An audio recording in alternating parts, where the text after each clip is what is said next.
¿Alguna vez te has preguntado cómo debo orar? La Biblia da diversas imágenes acerca de la oración, con las experiencias que vivieron varios personajes. Es así como encontramos oraciones en las que se expresa la profunda tristeza. Oraciones de adoración en las que se reconoce quién es Dios. Oraciones por parte de personas que se sintieron abandonadas. Quizás te has formado una imagen equivocada de la oración. La oración no se trata de ser amables con nuestras palabras. No se trata de usar una lista de palabras específicas. Y tampoco es un acto pasivo. Quizás en este momento necesitas una nueva imagen de la oración, una llena de ricos detalles y colores vibrantes que surge de encuentros honestos con Dios, de encuentros extraordinarios con tu Padre, cerca de Él, oraciones que inspiran.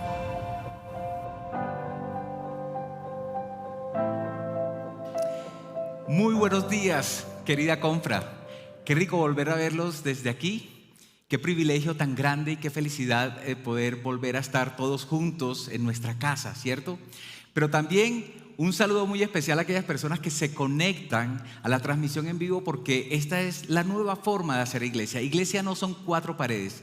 Iglesia somos todos nosotros, donde quiera que estemos, donde quiera que estén. Allí estamos haciendo iglesia. Venimos trabajando esta serie cerca de Él, oraciones que inspiran. Y hoy vamos a compartir un tema cuyo título es Acuérdate de mí, acuérdate de mí. Toda la palabra de Dios se trata de Dios Padre queriendo estar cerca de nosotros, como sus hijos, como su iglesia. Él nos deja la palabra escrita y nos deja además la posibilidad de acercarnos a Él por medio de su Hijo Jesús, y también nos dejó a su Espíritu Santo, por medio del cual nosotros podemos estar conectados con Dios, estar cerca de Él. Acuérdate de mí. Desde hace un par de domingos se viene compartiendo este tema. Nos compartía Joaco hablándonos acerca de Moisés, una amistad con Dios para estar cerca de Él. También nos compartía César acerca de la historia de Nehemías reconstruyendo el templo, y decía: Señor, fortalece mis manos. Y hace una semana Fer nos compartía acerca de ayúdame, esos momentos en los cuales necesitamos de Dios y nos acercamos a Él. Hoy vamos a ver este tema que se llama Acuérdate de mí. Y lo vamos a ver a través de un texto que encontramos en el primer libro de Samuel, en el capítulo 1, donde encontramos una mujer desesperada, atormentada, sufriendo con un problema muy grande.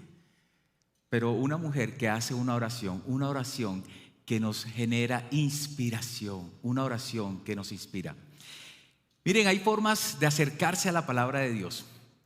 Una de ellas, literariamente, es haciendo preguntas a un texto al cual uno se va a acercar. Los que hemos hecho escuelita de predicación y los que lo han hecho se pueden acordar acerca de las preguntas amigas o preguntas investigativas, que uno pueda leer un texto, acercarse a la palabra y hacer preguntas, saber qué pasa allí, qué, cuándo, cómo, dónde, por qué. Porque esa es la manera en la cual nosotros podemos acercarnos a la palabra y extraer todo lo que la palabra de Dios tiene, todo lo que Dios tiene para decirnos. Y voy a hacer una cuña aquí: si ustedes no tienen esa pasión, si de pronto falta algo de chispa para podernos acercar al Señor, esta es una forma bien interesante de hacerlo y poder dedicar tiempo al Señor. Por eso quisiera hacer una narración de este texto y que allí juntos podamos ir explorando a ver qué enseñanzas tiene Dios para nosotros con respecto a este tema de acercarnos a Él, de estar cerca de Él y mirar esta oración que hace Ana al Señor. ¿Estamos listos? Sí. Veremos el texto, primera de Samuel, capítulo 1, y empieza el texto diciendo lo siguiente: En las sierras de Efraín había un hombre sufita de Ramatayim. Su nombre era Elcaná, hijo de Jeroán, hijo de Eliú, hijo de Toú, hijo de Suf, eramita. Elcaná tenía dos esposas, una de ellas se llamaba Ana y la otra se llamaba Penina. Esta tenía hijos, pero Ana no tenía ninguno. Aquí podemos hacer un par de preguntas. Por ejemplo, ¿dónde? Y podemos ver el texto. El texto nos dice exactamente dónde estaban ubicados. A mí me gustaría que miráramos una diapositiva que tengo aquí. Ellos estaban ubicados en esta zona de aquí. Esta zona eran los cerros de Efraín y tenían que dirigirse hasta este lugar, Silo. Si ven este mapa tiene las 11 tribus de Israel. Recuerden que el Señor eran 12, pero a los levitas, les dijo Dios que ellos iban a tener como heredad su relación con Dios. Por eso no iban a tener tierra, por eso solamente hay 11. Y esta tribu se encontraba en el centro. Así que podemos ir entendiendo dónde está enmarcada la historia. Aquí hay otra pregunta. ¿Quién? ¿De quién está hablando este texto? Y el texto comienza a decir de quién está hablando. Está hablando de un personaje llamado Elcaná. Y también nos dice quién era ese personaje, que era hijo de Jeroán, hijo de Eliú, hijo de Tolú, hijo de Suf, el eframita. Es decir, esta información ¿a qué nos lleva?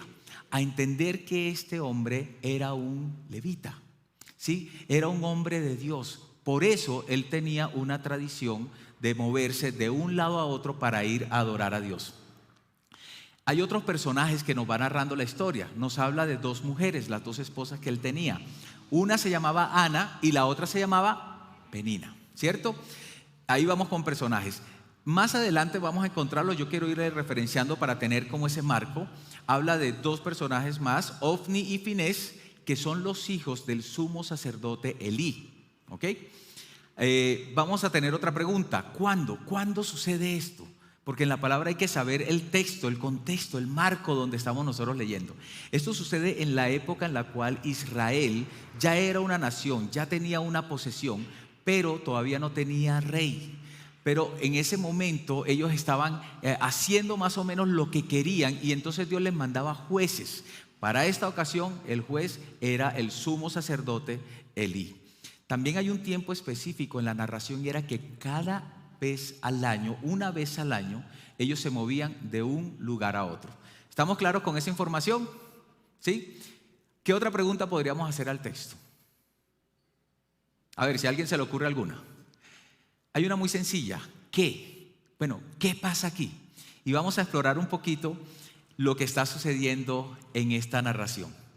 Dice en el versículo 3 lo siguiente: cada año Elcaná salía de su pueblo para adorar al Señor Todopoderoso y ofrecerle sacrificios en Silo, donde Ofni y Finés, los que mencioné ahorita, los dos hijos de Elí, oficiaban como sacerdotes del Señor. Cuando llegaba el día de ofrecer su sacrificio, Elcaná salía a darle a Penina y a todos sus hijos e hijas la porción que les correspondía. Pero aquí pasa algo interesante. ¿Qué pasa aquí? A Ana le daba una porción especial, pues la amaba a pesar de que el Señor, mire lo que dice el texto, a pesar de que el Señor la había hecho estéril. Hay un texto que creo que no quedó aquí copiado, pero es el 6, dice: Penina, su rival, solía atormentarla para que se enojara, ya que el Señor la había hecho estéril. Es decir, aquí miramos la situación, ¿cierto? Está un señor llamado Elcaná.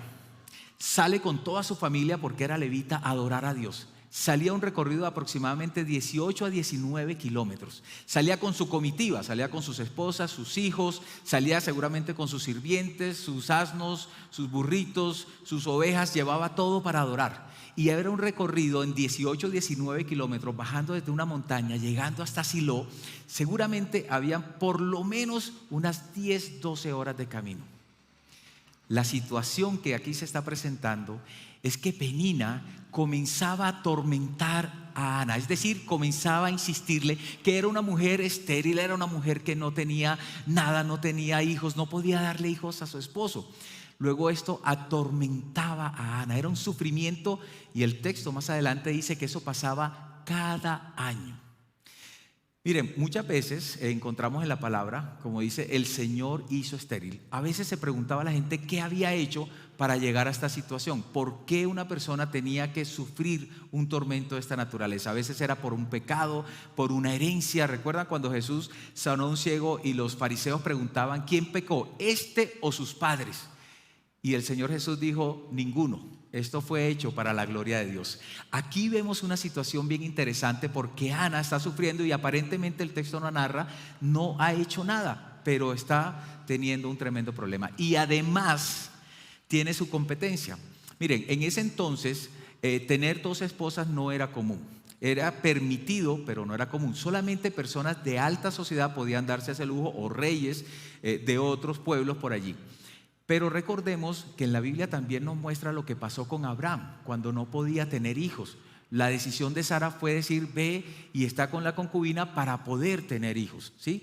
Entonces, digamos que de pronto la situación que no está aquí en el texto era que al Ana no poder tener hijos, de pronto tuvo que coger otra esposa que era Penina para darle hijos. Esto es una suposición al texto, ¿vale? Pero eso generaba una rivalidad porque claramente el Caná sí amaba a Ana y le daba una porción especial. Miremos lo que nos sigue narrando aquí esta historia, porque aparentemente, miren, en el texto dice, al parecer el Caná no se daba cuenta del sufrimiento de Ana y en una ocasión, incluso yendo de camino, le pregunta, ¿qué te pasa? ¿Por qué lloras? ¿Por qué estás resentida? Y la joya de la corona, a mí me encanta el vallenato, ¿sí? A mí me dieron eso en el tetero, pero resulta que uno casi nunca le presta atención a las letras del vallenato. Mi esposa, en cambio, ella sí las escucha bien, entonces ella me hace análisis como por ejemplo ese vallenato que dice, pueden haber más bellas que tú, más hermosas que tú, más inteligentes que tú. Es decir, en otras palabras, está diciendo, tú eres bruta, fea, pero tú eres la reina, ¿sí? Aquí el Caná hace algo parecido a como si fuera una letra de un vallenato. Y el texto lo dice tal cual, dice, ¿es que acaso no soy yo mejor que 10 hijos? Los hombres podemos llegar a hacer cosas serias, ¿cierto? Un poquito insensible a veces. Miren, Ana estaba pasando por un momento de mucho dolor, de mucha tristeza, atormentada por Penina, su competencia. Y este señor aparentemente no se daba cuenta. Cuando él dice eso, ¿saben qué me llama la atención? Que el texto no responde, no dice nada más, no hay más interlocución, ¿sí? Miremos qué sigue diciendo el texto en el versículo 9. Dice lo siguiente, una vez, estando en Silo, Ana se levantó después de la comida y a la vista del sacerdote Elí, que estaba sentado en la silla junto a la puerta del santuario del Señor. Con gran angustia comenzó a orar al Señor y a llorar desconsoladamente. Ana estaba derrumbada, Ana estaba mal. Había pasado seguramente esas 10 o 12 horas de viaje, atormentada, con el corazón arrugado. Y llegó allí, después de comer, lo primero que hace es ir a orar. Y aquí quisiera extraer la primera enseñanza de esta narración. Acudir a Dios como primera y única opción. Acudir a Dios como primera y única opción. Encontramos que Ana va y derrama su corazón de manera desconsolada. Y esto me lleva a una segunda enseñanza que me deja ver el texto. Y muchas veces, hablando de preguntas, amigas, hay una pregunta que es el ¿cómo? ¿Cómo llega Ana delante de Dios? Llega derrumbada, pero derrama el corazón con total sinceridad. Y esta es la segunda enseñanza que encuentro en tan solamente un par de versículos. Derramar el corazón con total sinceridad. Lo que Ana hace allí es una oración. Y la oración está en el versículo 11. Miren la escena. Ana llega a la puerta del santuario y allí cerca está el sacerdote Elí. Elí era un señor pesado. Ya más adelante de pronto podemos ver algo de eso. Y el Señor está ahí sentado y ve que se acerca una señora ya y comienza a mover sus labios, y él solamente puede ver el movimiento de sus labios. No logra percibir qué es lo que está diciendo. Y en el otro lado está la escena de Ana. Y miren esta oración, pensando en estar cerca de él, y oraciones que inspiran.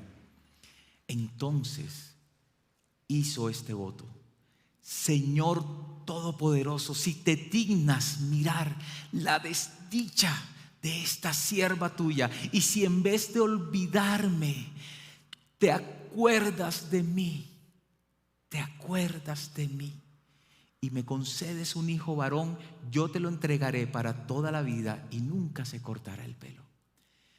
Aquí hay una mujer con su corazón derramado, con total sinceridad delante de Dios, que además hace un voto, hace una promesa y dice: si tú me das un hijo varón, yo te lo voy a entregar.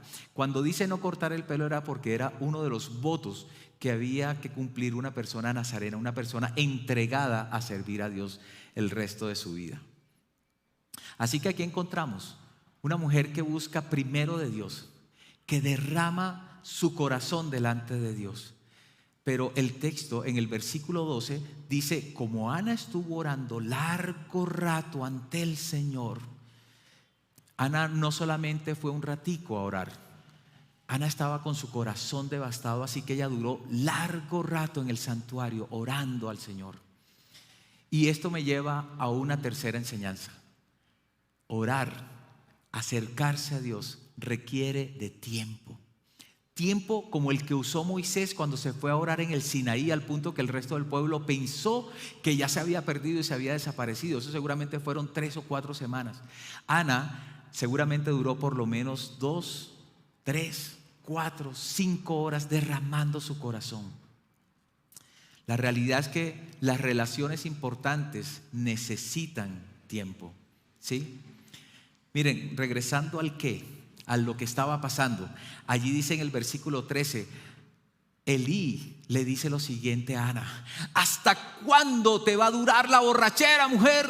Deja ya el vino.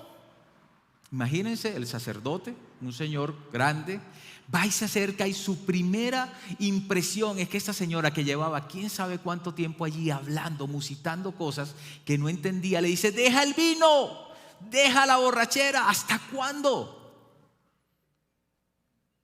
Ana logra responder correctamente y le dice en el versículo 15: no, mi señor, no he bebido ni vino ni cerveza, solo soy una mujer angustiada que ha venido a desahogarse delante del Señor. No me tome usted por una mala mujer. He pasado este tiempo orando debido a mi angustia y a mi aflicción. Si ven la sinceridad de Ana cerca de Dios, a pesar del juicio del sumo sacerdote, era el sumo sacerdote que le estaba diciendo: deja la borrachera, deja el vino. Allí tenemos una respuesta muy linda después de que Ana le responde. Y el sumo sacerdote le dice: vete en paz. En el versículo 17 respondió Elí: que el Dios de Israel te conceda lo que tú has pedido. ¿Saben qué pasa con Ana? Ana le responde y le dice: gracias, sumo sacerdote. Ojalá favorezca siempre a esta sierva suya. Miren, aquí me llama la atención en esta narración, en este punto, donde Ana ya ha descargado su corazón delante de Dios, acudió a Él como primero, le derramó el corazón y fue totalmente sincera, dedicó tiempo para estar allí abriendo su corazón al Señor. Y cuando el sumo sacerdote le dice: ojalá se cumpla lo que tú estás pidiendo, que se cumpla lo que tú estás pidiendo, ella dice: ojalá así sea. Ojalá. Cuando uno dice ojalá, uno está dejando abierta la opción. Pueda que sí o pueda que no. Ojalá pase. Me llama mucho la atención este texto porque luego dice que con esto Ana se despidió y se fue a comer, y desde ese momento su semblante cambió para siempre. Desde ese momento su semblante cambió. Cuando nosotros nos acercamos al Señor a descargar nuestro corazón, todas las cosas cambian más allá del resultado que se pueda dar. La historia no termina aquí.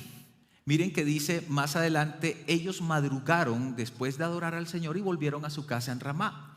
Elcaná se unió a su esposa y lo que dice el texto es lindísimo. Dice, el Señor, ¿qué dice? ¿Me están siguiendo? El Señor se acordó de ella. No tenemos el texto, perdón, pensé que estaba el texto acá. El versículo, el 19 creo que está. El Señor se acordó de ella y ella dio a luz un hijo y le puso por nombre Samuel, que significa Dios oyó, pues dijo, al Señor se lo pedí. ¿Saben? El Señor se acordó de la oración que hizo Ana en un momento determinado. Se acordó de ella y ella concibió un hijo. En el versículo 24, sigamos leyendo la narración. Cuando dejó de amamantarlo, salió con el niño a pesar de ser tan pequeño y lo llevó a la casa del Señor en Silo, es decir, volvió al santuario.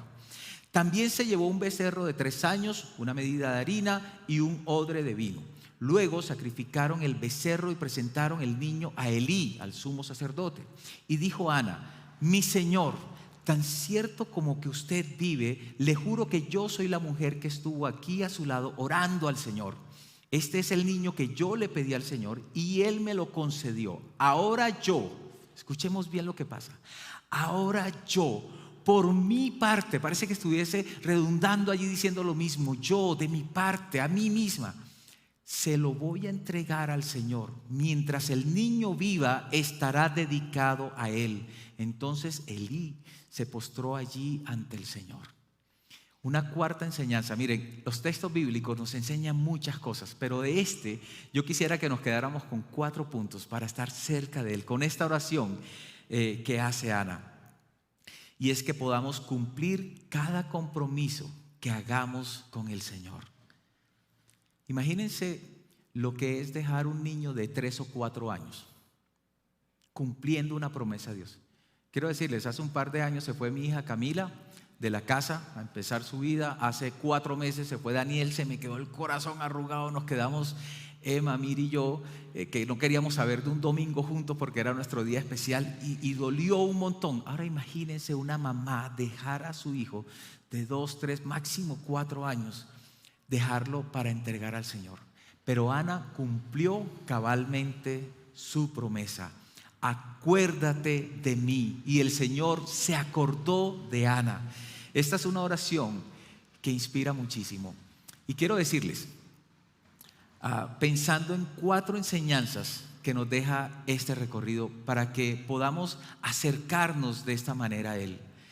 Acudir a Dios como primera y única opción. Derramar el corazón con total sinceridad. Dedicar tiempo para estar con el Señor. Cumplir cada compromiso que nosotros hagamos con Él. Quiero preguntarles, ¿cómo son sus oraciones? ¿Cómo son mis oraciones? Me hago la pregunta también. ¿Cómo son nuestras oraciones?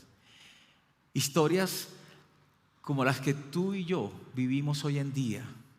¿Quién de nosotros no tiene una necesidad sentida? ¿Quién de nosotros no está pasando o ha pasado por situaciones como las que pasó Ana en esta historia que narramos? De pronto tú puedes decir hoy, no, mi vida está perfecta, todo está excelente, no tengo problemas, tengo un excelente estado de salud, mi familia está bien, tengo buen trabajo, tengo recursos, todo está perfecto. Pero de alguna manera todos tenemos necesidades sentidas y necesidades profundas. Y Dios siempre va a usar las necesidades sentidas para llegar a nuestra necesidad profunda. Y quiero decirles algo, nuestra necesidad profunda es estar cerca de Él. Al final, el Señor permite muchas situaciones como la que le permitió vivir a Ana para que Ana llegara a acercarse y buscarle a Él. Acudir al Señor como la primera y la única opción. Yo no sé si ustedes han pensado cómo son sus oraciones cuando todo va bien. A veces, lo digo por mí, a veces se acerca uno, se sienta a la mesa y dice, Señor, gracias por la comida, gracias por la bendición y la provisión que tú me das. Y hasta allí llegó la oración del día. Pero pensemos un segundo, ¿cómo ha sido su oración cuando está pasando por un momento de angustia? ¿Cómo ha sido su oración cuando está pasando por un momento de dolor? Los que están allá en la transmisión, mediten un segundo. ¿Cómo es esa oración? Cierto que pareciera que faltaran minutos y horas para poder acercarnos al Señor y comenzamos a abrir nuestro corazón, a derramarlo con sinceridad, porque sabemos que somos impotentes para poderlo resolver, que solamente tenemos a Dios.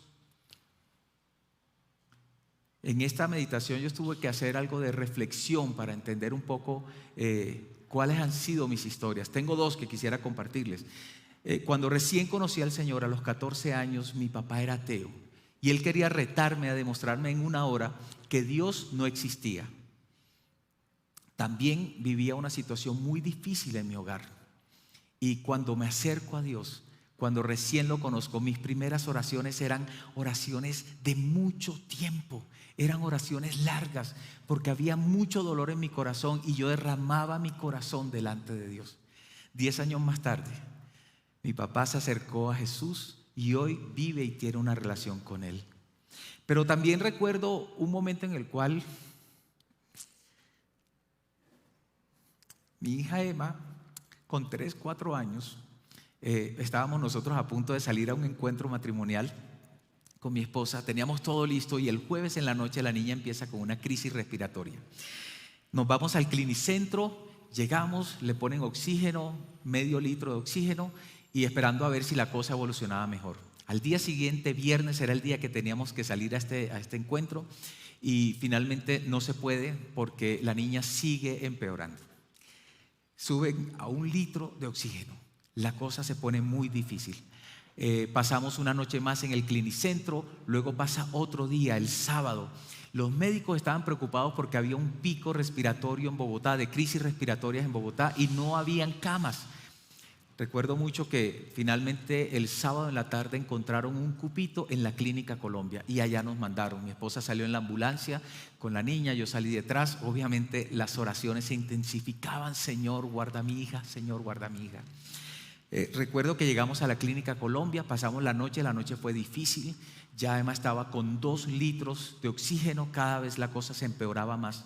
Al día siguiente, el domingo en la mañana, recuerdo los médicos con cara de angustia, sin saber qué hacer, porque decían: si a esta niña le da un paro respiratorio, no hay nada que hacer aquí. Tenemos que buscar como sea una ambulancia y llevárnoslas para la clínica al country. La angustia en el corazón. Recuerdo la oración de la noche anterior mientras que Miri se quedaba con Emma. Era una oración de horas, derramando mi corazón, y viene a mi corazón porque recuerdo la sensación parecida a la que vivía Ana. La vida de mi hija estaba en juego. El domingo también estaba por allá mi cuñado Samuel orando por Emma, y a la misma hora que él estaba orando, Dios hizo un milagro maravilloso. Emma estornudó, salió literalmente un aliens de ella, ¿sí? Nos olvidamos de eso, su respiración volvió a la total normalidad. Ese día recuerdo también hice promesas al Señor. Miren, necesitamos dedicar tiempo para estar con Dios, que no tengamos que llegar a ese tipo de necesidades, de angustia, para poder buscar y acercarnos al Señor. Dios es Padre y como Padre Él busca que nosotros tengamos una relación directa con Él como hijos.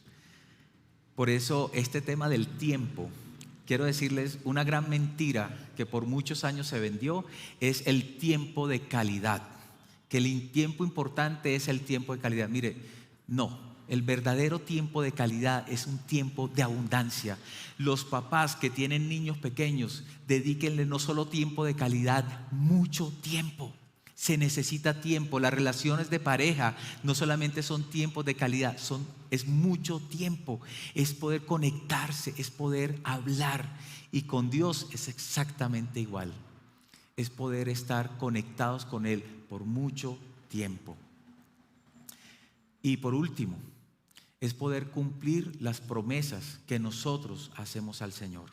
No sé si les ha ocurrido, muchas veces pasa esto: Señor, si me gano este negocio o si me sale este empleo, yo no te voy a dar solamente el 10%, te voy a dar el 50%. Cuando llevan a veces o hemos tenido sequías largas de no tener trabajo, no tener empleo, ¿sí?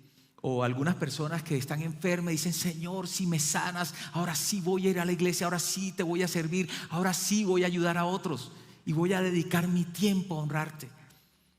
O si me permites regresar con mi ex.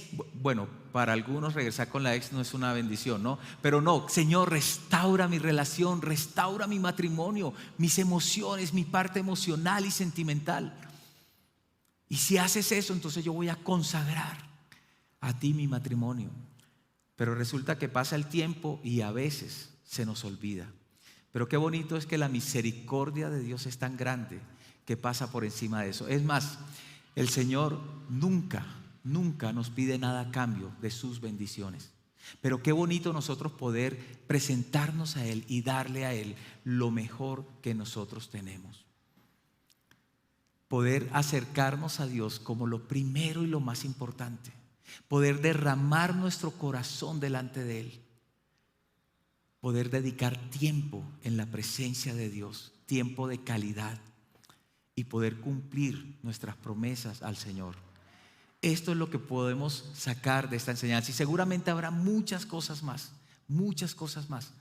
pero si podemos recordar estas 4, que ojalá este 2022 nuestra vida comience a caminar en una relación de oración diferente con el Señor. Así estemos en angustia o así estemos en tiempos de calma y de bendición, que podamos estar dedicando tiempo a Él. Creo que se me acabó el tiempo. ¿Saben? Lo bonito de la historia de Ana es que ella entrega al Señor y cumple su promesa, entrega a su hijo al Señor y cumple su promesa. Y uno pensará: qué dolor y qué tristeza, ¿cierto? Pero cuando nosotros cumplimos nuestras promesas al Señor, cuando nos acercamos a Él de primero y derramamos nuestro corazón y le decimos: Señor, acuérdate de mí, quiero decirles, el Señor se acuerda de nosotros. El Señor se acuerda de nosotros. Y la historia, si la leen más adelante, el resto del capítulo 1 y 2, vamos a ver quién fue Samuel. Samuel fue un hombre que restauró la corrupción que había en el santuario en ese entonces. Samuel fue la persona que ungió a Saúl como primer rey y a David como el segundo rey de Israel, cuando Dios dio mucha gloria a su pueblo. También a Ana la bendijo teniendo más hijos y más hijas. Es decir, el motivo de esa angustia desapareció. Que podamos recordar que cuando nos acercamos al Señor, el Señor se acuerda de nosotros, el Señor nos bendice con abundancia, y si nosotros cumplimos nuestras promesas, el Señor va a seguir bendiciendo. Al final del día, como les decía, el Señor usa necesidades sentidas para llegar a nuestra necesidad profunda de estar cerca de Él. Quiero invitarlos por favor a que inclinemos nuestros rostros un segundo, darles tiempo para que allí donde están puedan acercarse a Dios. Si no lo han hecho durante este tiempo, que podamos orar a Él, hablar con Él, hablar como amigo, recordar y entender que por la gracia que es en Cristo Jesús, por su Espíritu Santo, hoy podemos hablar directamente con Dios. Abre allí tu corazón y que ojalá este año sea un año de mucha inversión de tiempo en tu relación con Dios.